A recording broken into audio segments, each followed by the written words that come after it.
अखबार का पहला पेज देख तू यार का फोटू पावेगा। शेर यो भूखा मर जावे पर कदे घास ना खावेगा।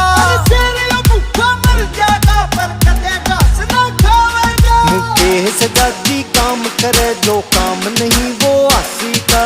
तेरे यार ने खोला सेंटर ट्यूशन दे बदमाशी का।